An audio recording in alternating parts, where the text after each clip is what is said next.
भारत का वो राज्य जहां राजनीति सिर्फ सत्ता की कुर्सी नहीं बल्कि विचारधारा की लड़ाई है। छत्रपति शिवाजी महाराज की भूमि जहां स्वराज सिर्फ इतिहास नहीं, आज भी राजनीति की आत्मा है।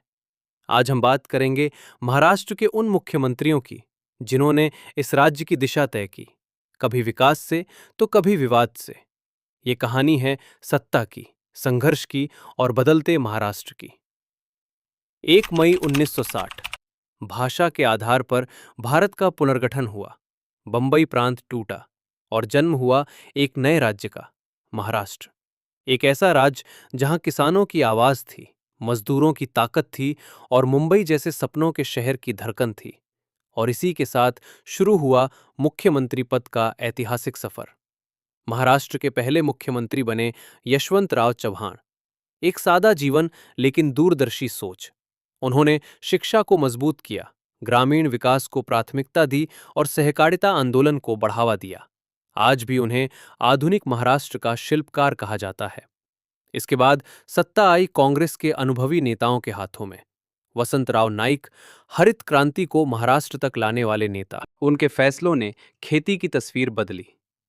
शंकरराव चव्हाण कठोर प्रशासन और अनुशासन के लिए जाने गए।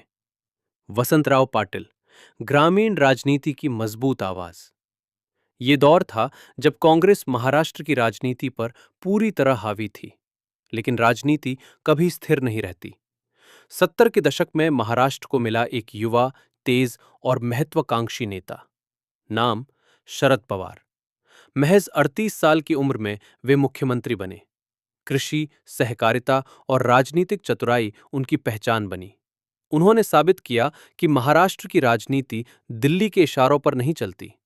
1995 और महाराष्ट्र की राजनीति ने एक बड़ा मोड़ लिया। पहली बार शिवसेना सत्ता में आई। मुख्यमंत्री बने मनोहर जोशी। मराठी अस्मिता सरकार की पहचान बनी। इसके बाद आए नारायण राणे। आक्रामक फैसले, तेज कार्यशैली और सख्त छवि। हालांकि बाला साहेब ठाकरे कभी मुख्यमंत्री नहीं बने, लेकिन सत्ता की असली कमान उन्हीं के हाथों में थी।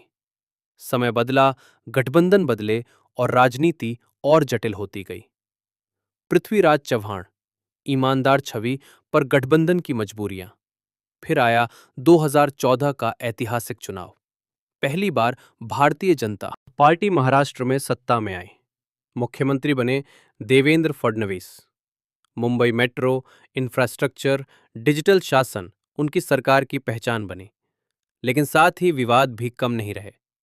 2019 और राजनीति ने फिर करवट ली। शिवसेना, कांग्रेस और राष्ट्रवादी कांग्रेस पार्टी, एक ऐसा गठबंधन जिसकी किसी ने कल्पना नहीं की थी।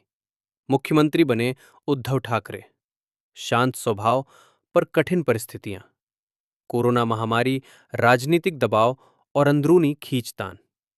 2022 और महाराष्ट्र ने देखा सबसे बड़ा राजनीतिक उलटफेर। बगावत, सरकार का पतन और सत्ता परिवर्तन। एकनाथ शिंदे मुख्यमंत्री बने। यह साफ हो गया कि महाराष्ट्र की राजनीति में कुछ भी स्थायी नहीं। आज जब हम महाराष्ट्र के मुख्यमंत्रियों के इतिहास को देखते हैं तो समझ आता है, ये सिर्फ नामों की सूची नहीं, ये संघर्ष की कहानी है, विकास की कहानी है और सत्ता की लड़ाई की कहानी है। किसी ने राज्य को मजबूती दी, किसी ने विवाद छोड़े और कोई इतिहास बन गया। लेकिन महाराष्ट्र हर दौर में आगे बढ़ता रहा, क्योंकि ये राज्य सिर्फ राजनीति नहीं, एक विचार है। जय महाराष्ट्र।